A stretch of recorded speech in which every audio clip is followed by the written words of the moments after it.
नमस्कार दोस्तों, मेरे चैनल में आपका स्वागत है। मैं देवेंद्र पुजारा। फौजी आदमी जब रिटायर हो जाते हैं तो वहाँ पैसे कहाँ पे लगाने हैं, क्या लगाने हैं, इस बारे में। जब आर्मी पर्सन रिटायर होता है तो उसके पास करीब 40-50 लाख रुपए नॉर्मली लेके आ जाता है, भले वो किसी भी रैंक से आए। मैं बात कर रहा हूँ छोटे रैंक से जो आते हैं, मतलब सूबेदार, ऑनरी कैप्टन, ऑनरी लेफ्टिनेंट से नीचे जो भी आते हैं, मिनिमम 40 लाख तो लेके आते हैं। अदरवाइज़ उनकी सेविंग जितनी होगी उसके हिसाब से लेके आते हैं। यदि आपके पास अपना घर है और लाइबिलिटी नहीं है, रुपये आप लेके जाते हैं तो वो सारे आपके इन्वेस्ट करने के लिए होंगे। लाइबिलिटीज कोई नहीं है तो, अगर बच्चे नहीं पढ़ रहे हैं, घर बना हुआ है, तो आपको ये सब पैसे उसी हिसाब से लगाने होंगे, कहीं पे इन्वेस्ट करने होंगे। सेविंग अकाउंट में आप इतने रख नहीं सकते, रख के भी कोई फ़ायदा नहीं, आपको ब्याज दर इतनी मिलेगी नहीं। इसीलिए ये सब तो आपने उन जो 40-50 लाख रुपए आप लेके जाते हैं तो वो इन सब को मैनेज करने के लिए ये आज इसमें कुछ जानकारी होगी इस वीडियो में। ये वीडियो आपके फ़ायदे के लिए होने वाला है। सबसे पहले तो जिसके पास घर है, घर के सब कार्य हो गए हैं, उसके बाद जो धन बचता है आपके पास, वो कहाँ पे लगाएं। लगाने के लिए बहुत सारे फर्म हैं आजकल तो।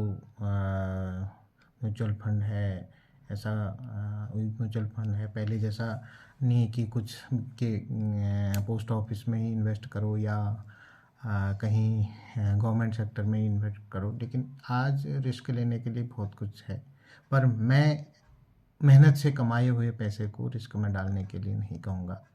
रिस्क जो है उतना ही रखें। जैसे आप 70% भी आप सिक्योर में डालते हैं तो 30% आप रिस्क में डाल सकते हैं। रिस्क के लिए मैं कोई सजेशन नहीं दूंगा, पर जो परमानेंट आपका गवर्नमेंट स्कीम है उसके लिए मैं सजेशन दे सकता हूँ। 30% जो रिस्क में डालने के लिए बोल रहा हूँ उसको छोड़कर, वो रिस्क आपकी मर्जी है, कहाँ पे भी कहीं पे भी डाल सकते हो। जैसे म्यूचुअल फंड में डाल सकते हो, शेयर मार्केट में डाल सकते हो, बाकी चिट फंड भी चलते हैं उसमें भी डाल सकते हो। पर ये सब अच्छी बात नहीं है। अगर आपको शेयर मार्केट के बारे में पता नहीं है तो ये सब चीज़ें न डालने से थोड़ा बहुत सिक्योर म्यूचुअल फंड होते हैं, अदरवाइज़ कोई भी स्कीम इतनी अच्छी नहीं होती है। और दूसरा, लाइफ इंश्योरेंस अगर आप पूरा नहीं कर सकते, अगर 12 साल आपका लाइफ इंश्योरेंस के लिए है तो 12 साल अगर पूरा नहीं कर सकते तो लाइफ इंश्योरेंस लेने की ज़रूरत नहीं है। क्योंकि अगर बीच में अगर तोड़ना है आपको तो लाइफ इंश्योरेंस आपके लिए ठीक नहीं है। अभी जो 70% आपका पैसा है या 100% भी आप इसमें लगाना चाहते हैं तो उसके लिए स्कीम बहुत हैं, बैंक में भी हैं, पोस्ट ऑफिस में भी हैं। मैं पोस्ट ऑफिस के बारे में कुछ बताऊंगा। पोस्टल में जो सबसे अच्छी स्कीम है वो सीनियर सिटीजन है, पर उसके लिए 50 साल उम्र होनी चाहिए एक फौजी के लिए। सीनियर सिटीजन स्कीम उसी को लागू है। अगर 50 साल से नीचे है, अगर आप अगले 6 महीने तक भी 50 साल के हो रहे हैं तब भी आपको वो एलिजिबल है, पर उसी टाइम नहीं, जैसे आप 50 साल हो जाएगा उसी टाइम आप सीनियर सिटीजन वाले स्कीम में डाल सकते हैं। इसमें 8.1 की ब्याज दर से आपको मिलता है। तो ये सबसे अच्छी स्कीम है, सबसे नंबर 1 पे इसी को मानता हूँ मैं, पर उसके लिए 50 साल उम्र होना ही चाहिए।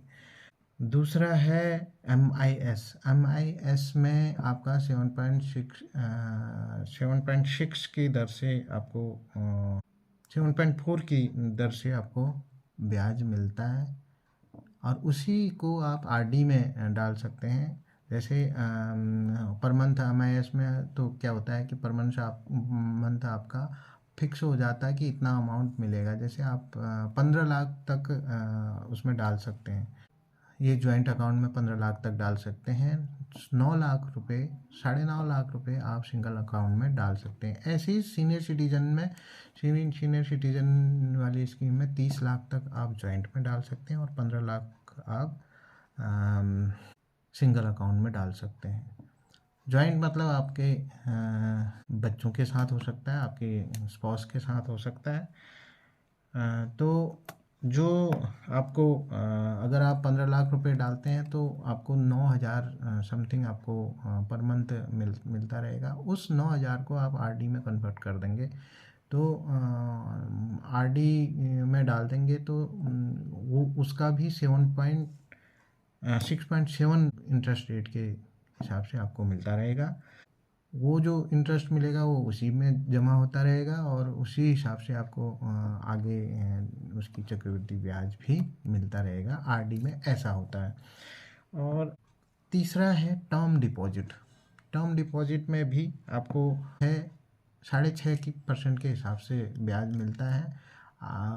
टर्म डिपॉजिट आप कितने भी समय के लिए कर सकते हैं, जैसे 1 महीना, 2 महीना, 3 महीना, 5 महीना, 1 साल, 2 साल, 3 साल, 5 साल, 6 साल, ऐसे करके एक प्रकार से फिक्स डिपॉजिट है।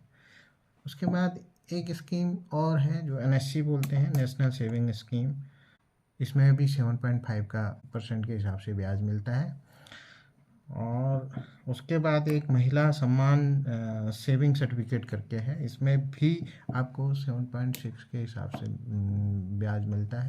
इसके बाद एक PPF होता है, PPF में भी 7.6 के हिसाब से ब्याज मिलता है। और ये सारी स्कीम हैं जो आप ले सकते हैं।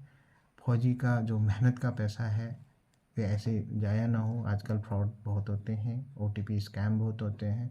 तो इसलिए आप जाते ही पेंशन जाते ही अपने धन को अच्छी जगह इन्वेस्ट कर लें ताकि भविष्य में आपके अच्छे काम आए और आपके बच्चों के काम आए और सेफ रहें, सुरक्षित रहें। सर्विसमैन वेटरन होने का एक अपना ही मज़ा है, उसमें अपना अच्छे से जीवन व्यतीत करें। ये वीडियो आपको कैसा लगा कमेंट सेक्शन में बताइएगा ज़रूर। चैनल को सब्सक्राइब ज़रूर कर देना। ये वीडियो शेयर कर देंगे तो अधिकतर लोगों को इसका फ़ायदा मिलेगा।